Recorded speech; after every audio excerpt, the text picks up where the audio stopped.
Selamat datang Bapak di LRC SMP 63 Jakarta. Pertama-tama izinkan kami bertanya-tanya tentang urban farming ya Pak. Oke. Perkenalkan diri terlebih dahulu.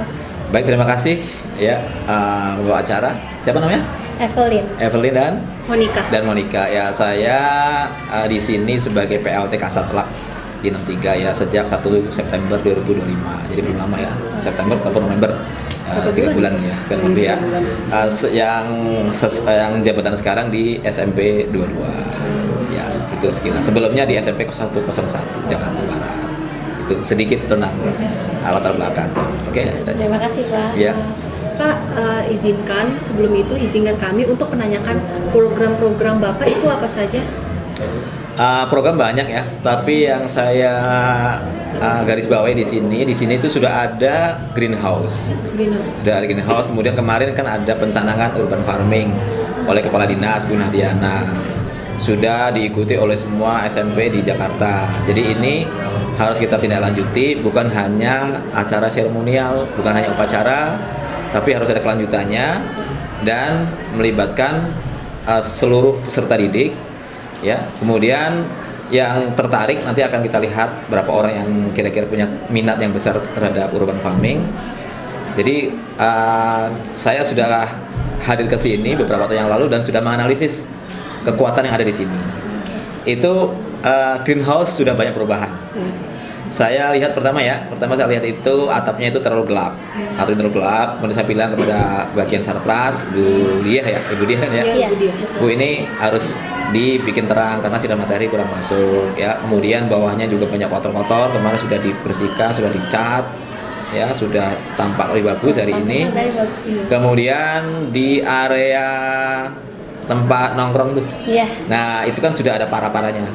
Sudah dipasang besi panjang, ada kotak-kotak ya. Itu nanti kita akan bikin untuk para-para tanaman. Sebelumnya juga kan besi-besinya sudah karatan dan sudah diganti lagi dengan yang baru. Iya, betul. Kalau greenhouse kan kita sudah tahu kan ya itu apa Pak, tentang rumah tanaman. Tapi apa ya yang dimaksud dengan urban farming? Oke, terima kasih ya. Urban itu kan artinya kan kota. Ya, Betul. Kota ya. Urban farming itu pertanian. Jadi pertanian di kota. Jadi bagaimana Jakarta bisa memaksimalkan dengan keterbatasan lahan itu bisa menghasilkan atau produktif dari tanaman atau sayur-sayuran yang kita akan tanam. Itu ya.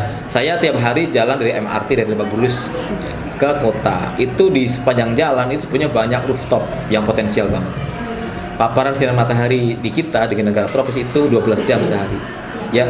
Jadi paparan matahari yang panjang, yang maksimal itu modal dasar yang luar biasa untuk urban farming.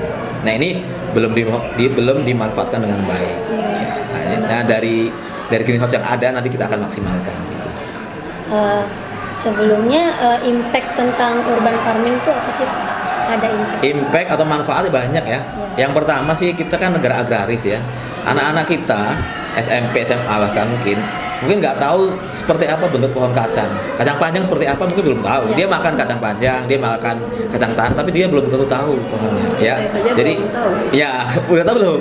Pohon melon udah tahu belum? Melon belum Tahu. Pohon timun udah tahu belum? Pokoknya pohon kelapa Pak. Jadi banyak dari kita yang belum mengenal tanaman. Padahal itu kita sangat kaya akan keragaman flora ya.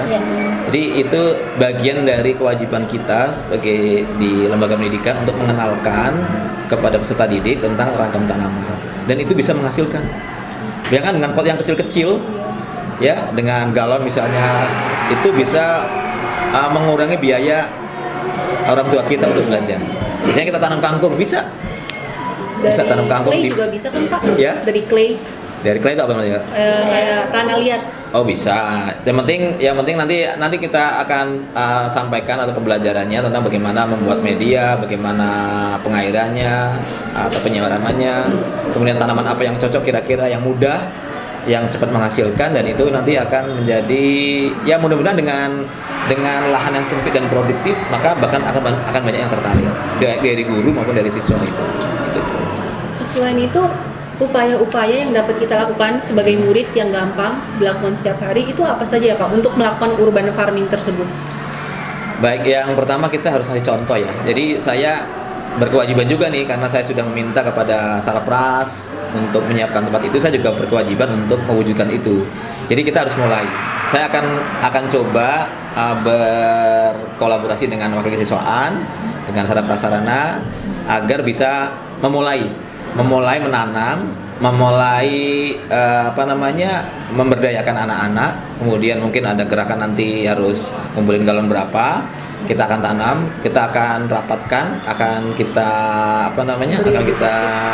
koordinasi agar semuanya bisa saling membantu dan mensupport.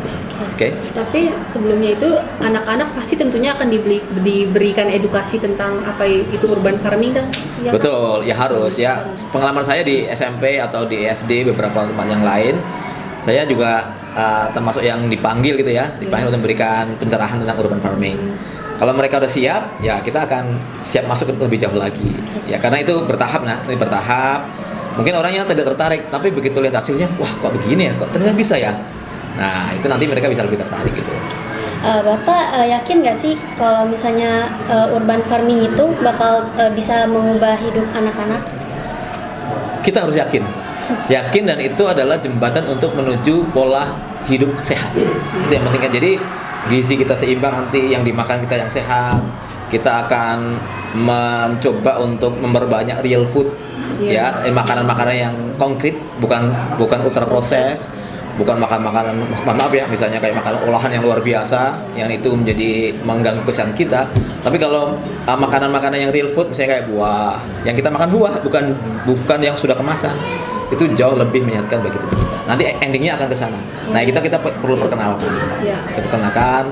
Nanti ada pionir-pionir untuk urban farming, ada yang senang ini. Nah kita akan bina di situ. Gitu. Kira-kira harapan Bapak untuk murid nggak SMA, nggak SMP, nggak SD, kira-kira harapan Bapak itu apa saja ya untuk melanjutkan dan meneruskan adanya aktivitas urban farming? Ya harapannya mereka mulai terketuk hatinya, ada kesadaran. Oh ternyata ini bisa ya, dan ini berpengaruh kepada kesehatan kita. Ya nanti sasarannya bukan hanya anak-anak ya. Nanti kalau kita misalnya sudah punya bagus, kita bisa pertontonkan kepada orang tua. Gini loh, saya yakin mereka di rumah juga punya lahan-lahan, walaupun sempit, walaupun hanya mungkin 1 meter, tapi bisa produktif. Walaupun hanya 2 meter, tapi bisa produktif. Dan itu juga memperindah. Jadi kita juga pertimbangkan estetikanya, pertimbangan fungsinya, manfaatnya, dan keberlanjutannya yang paling penting gitu. Ya. Mungkin ada harapan buat murid-murid di SMP Negeri 63? Oke, harapan saya sih di 63 ini kedepannya muncul atau tumbuh orang-orang yang cinta lingkungan, utamanya tentang tanaman ya. Jadi banyak komunitas tentang tanaman, bahwa juga termasuk anggota komunitas tanaman di Tangerang Selatan. Dan kalau mereka sudah cinta, sudah suka, mereka nanti bisa menularkan pada orang lain. Tapi memulainya ini paling berat. Itu sudah lama greenhouse, tapi kan belum terkelola dengan baik. Nah, kita di akhir tahun ini kita akan coba kelola dengan sebaik-baiknya dengan melibatkan guru, melibatkan peserta didik. Syukur-syukur nanti orang tua bisa kita libatkan. Betul. Saya kan tadi dengar Bapak masuk komunitas tanaman di Tangerang. Komunitasnya namanya apa ya Pak?